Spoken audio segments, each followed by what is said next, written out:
Hi everyone, I'm Mr. Andrew from Scots English Australia. IELTS speaking test worries a lot of students since you have to speak during about 15 or 20 minutes.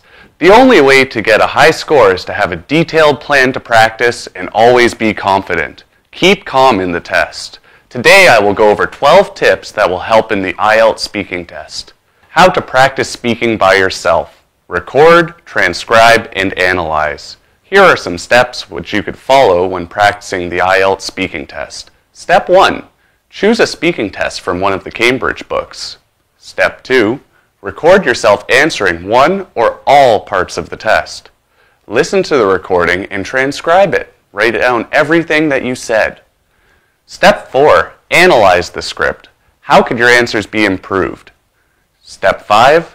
Take some time to prepare better answers for the same questions. Step 6. Try the same questions again. Record yourself, transcribe, and analyze. Step 7. Repeat the process a few times until you're happy. IELTS Speaking Test Part 1. The first part of the IELTS speaking test lasts around 4 to 5 minutes. The examiner asks about 10 questions related to you, your daily life, and interests. Common topics are hobbies, family, friends, food, music, and others. Part 1 questions are supposed to be easy, and the examiner must get all of the questions in 5 minutes or less. That's about 30 seconds per question. If you try to give long answers, the examiner will interrupt you. My advice is to keep Part 1 answers very simple. For example, if the question is, do you prefer home-cooked food or food from restaurants? You can answer, I prefer home-cooked food because I think it's healthier and you know exactly what you're eating. I also enjoy cooking for family and friends. You don't need to say any more than this. Just answer the question with a full sentence, give a reason, and maybe add one extra piece of information. Then stop speaking. Stop with confidence and look at the examiner, ready for the next question. Speaking Part 2. Use the 1-minute preparation time well. Think about how you would answer the question in Vietnamese, then write down as many ideas as possible in English. 2. Give real examples. Say what you really think, talk about your real life, and give real examples. Examples are really important. Whenever you don't know what to say, give an example from your own experience. 3. Don't worry too much about grammar. You haven't got time to think about passives or conditionals. Focus on answering the question. Ideas and vocabulary are the important part here. It's okay to lie. It's usually easier to tell the truth. However, sometimes your only option is to make something up. Take this Part 2 question, for example. Describe a team project that you've worked on. If your job involves working in a team, this might be an easy question, but if you're still a student or you work alone, you might be stuck for ideas. You might need to invent something. Here's how you can adapt the question above. Talk about a project or piece of work that you did alone and pretend that other people were involved. Go back to your school days and talk about something you studied, pretending that it was a group project. Talk about an English lesson. Most English teachers put their students in groups from time to time. Speaking Part 3. Make it personal. For Part 3 of IELTS speaking, it really helps if you give personal examples. For example, number 1. Do you think it's important for people to have hobbies? Why? Yes, I think people need to have hobbies because we all need to do these things we enjoy in our spare time. In my case, I find that playing football once a week with some friends really helps me to relax, keep fit, and forget about work. I think it's the same for everyone. Example 2. Can hobbies have any negative effects? Well, yes. If you spend too much time in your hobby, it can affect other parts of your life.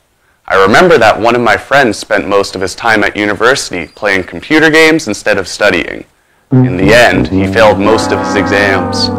For IELTS Speaking Part 3, give longer, more detailed answers. Keep asking yourself, why? And explain the alternatives. As an example question, do you think that school children should be encouraged to have their own ideas, or is it more important for them to learn what their teachers give them? An example answer could be, I think that we should definitely allow children to be creative and have their own ideas. Why? Children need to develop the ability to think for themselves and solve problems. Why? Because they are adults and will not always have someone to guide them or tell them what to do. Alternatives? If we don't allow children to have their own ideas, they will be less successful in the adult world. They will be too reliant on others. For example, a doctor might encounter a situation that he or she hasn't been trained for, but will still be expected to make a decision that could save someone's life. You should try to avoid these phrases. In the speaking test, examiners don't like it when students use phrases like, "That's a very interesting question. It's my personal opinion that," "Personally, I would have to say that," "I am of the opinion that it depends on," "To be honest, I personally believe that." These phrases sound unnatural. It's obvious to the examiner that the student has memorized them, so what should you do instead? My advice, just answer the question directly, stop using memorized phrases, and just get straight to the point.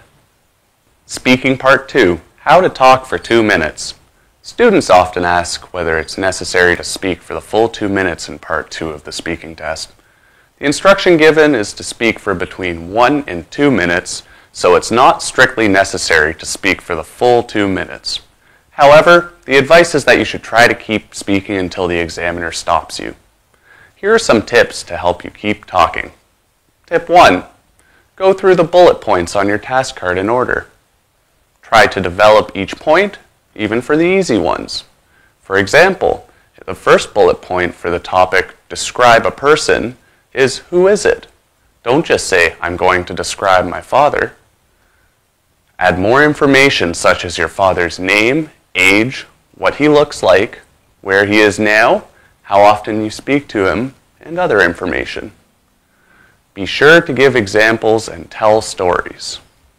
So, I've just told you 12 tips that you can apply in the IELTS speaking test. If anyone has any other useful tips, please share by commenting under this video. Thank you, and see you later in other videos of Scots English Australia.